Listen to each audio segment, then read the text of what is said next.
Nós chamamos de programação existencial. Então, junto com técnicos especialistas, né, que são aqueles amparadores que eu comentei anteriormente, muitas vezes a gente está ali discutindo e tentando entender como é que eu consigo fazer na próxima vida. Será que se eu nascer na família do fulano, eu não vou ter a oportunidade de ir lá e limpar aquele situação mal entendida da vida anterior? Naquela época eu não entendia que aquilo era prejudicial, mas hoje eu já entendo, eu quero refazer esse laço. Então é quando nós escolhemos, por exemplo, a família que vamos renascer, né? O país que nós vamos renascer e uma série de outros aspectos que nós vamos planejando para a nossa próxima vida.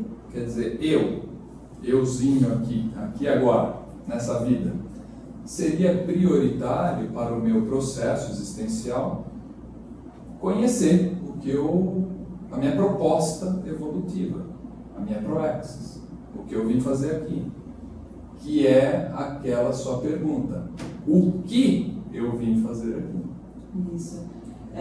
E é bem justamente através até da própria autopesquisa que a gente vai ter começar a identificar, né, essa programação. Porque nós, com certeza, adoraríamos receber, eu acho que hoje em dia o pessoal não manda mais carta não, é tudo e-mail, né? Ou então torpedo, SMS, né? Então, assim, a gente gostaria de receber a programação, um e-mail bonitinho falando, olha, antes de você nascer, você programou o item A, o item B, o item C. Mas na prática... Já no nascimento, uma bula grudada aqui no bracinho da criança. Facilitaria, né? Já facilitaria, a coisa já viria desde bebê. Mas na prática não é bem assim que acontece. Até porque, às vezes, se a gente rememora e consegue ter acesso integral àquilo que nós planejamos, até por falta da nossa maturidade, a gente não consegue lidar com essas informações. Eu posso até te dar um exemplo bem pessoal mesmo, meu. Se alguém me falasse, há uns tempos atrás, que eu iria estar aqui te entrevistando, eu iria dar risada, eu não iria acreditar. E talvez até me impressionasse com isso. Talvez nem fosse útil. E o quanto que isso poderia até ser um boicote, né? Porque na hora que você olha uma meta tão distante, você assusta com aquilo e você fala, imagina, jamais eu vou chegar nesse ponto. Eu não tenho capacidade para isso. Uma coisa curiosa isso. A nossa baixa autoestima vai lá no pé, nessa hora, né? E não é por aí, é o contrário, é no dia a dia, a cada tijolinho que você vai construindo na sua evolução é que faz você chegar nessas metas.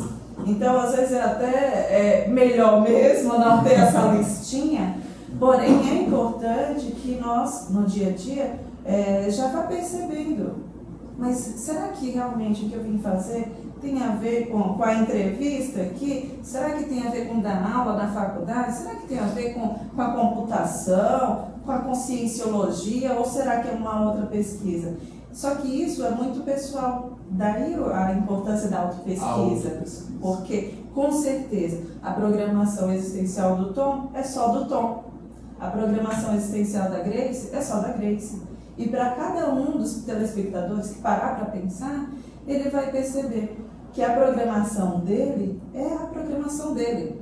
E essa busca ele vai ter que fazer, né? De identificar por onde passa, o que eu me propus, o que eu vim fazer diferente, o que nessa vida eu não posso mais repetir, né? Porque a gente tem a tendência a repetir hábitos antigos. Sim, automimese. Hábitos das vidas anteriores, mas que nessa geração já não cabe mais. Né? É um mal entendido com uma pessoa da família. Um exemplo que eu acho que acontece com todo mundo, tem um irmão lá que de repente você não se dá muito bem, né? E aí, há quantas vidas vocês estão nessa? Não se dando bem? Né? Vamos fazer diferente nessa? Vamos tentar reescrever essa história? Então, às vezes a nossa proexis passa por tudo isso. E com certeza passa pelo processo individual da gente ir mudando.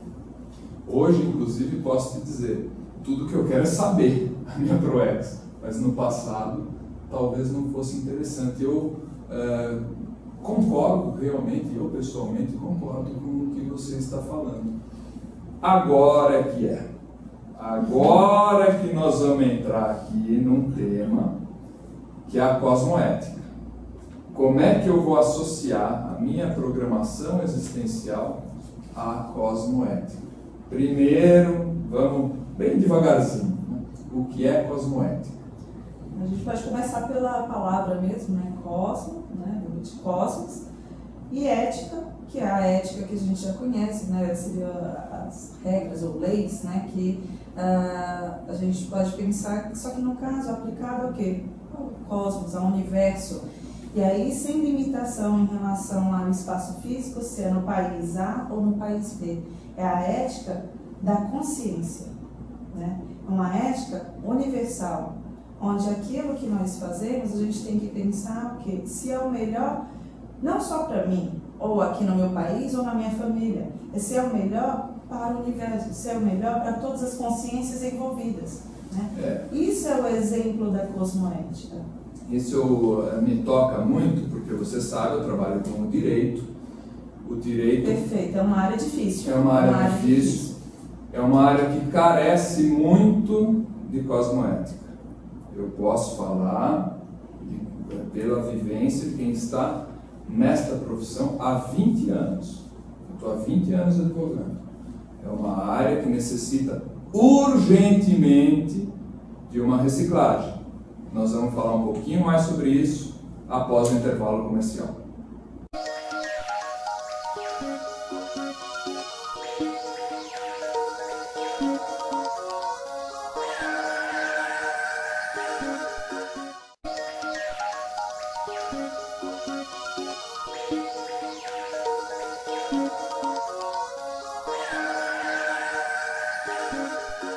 Com o programa Ciência e Consciência. Hoje eu estou entrevistando aqui Grace Borges, pesquisadora da Conscienciologia, professora universitária, enfim. Grace, nós paramos no tema cosmoética, um tema amplo, vasto, um tema muito sério, e eu até trouxe aqui a minha vivência com o direito. O direito, os colegas de profissão hão de entender essa minha frase, mas ele carece de cosmoética. É muito litígio no direito, muito litígio. E hoje eu vejo que nós deveríamos cair para uma série de normas preventivas, um outro direito, mas infelizmente não acontece. O que falta na sociedade? Por que a gente está nessa ainda, né? Nessa situação jurássica ainda? É engraçado, a gente, muitas vezes, na hora que a gente questiona, é o quanto que, realmente, olhando a nossa volta, que a gente vai ter esse parâmetro de como que está o nível de ética, e isso é a ética básica, que já começa, né, a questionarmos.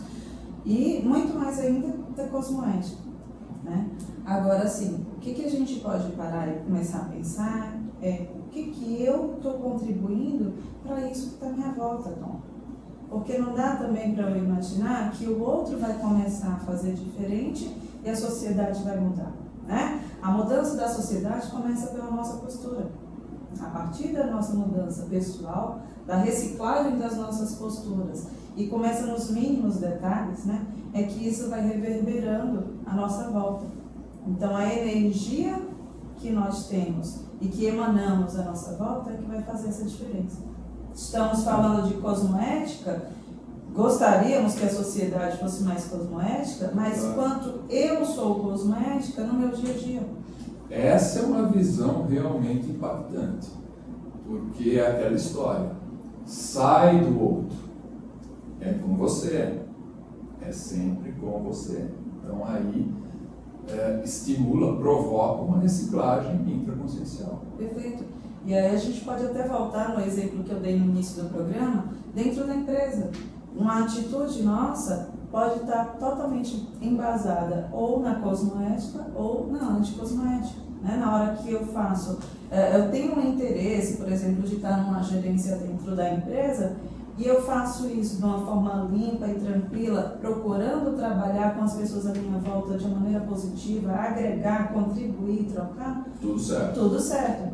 Agora, quantas vezes a gente, né, fica aquela coisa, mas e se eu fizer isso por baixo do pano? E se eu fizer assim, se eu fizer assado, se eu chamar o fulano para almoçar sem o outro saber. E aí uma série de atitudes nossas que aparentemente não causa nenhum problema para ninguém, né? Ninguém está vendo,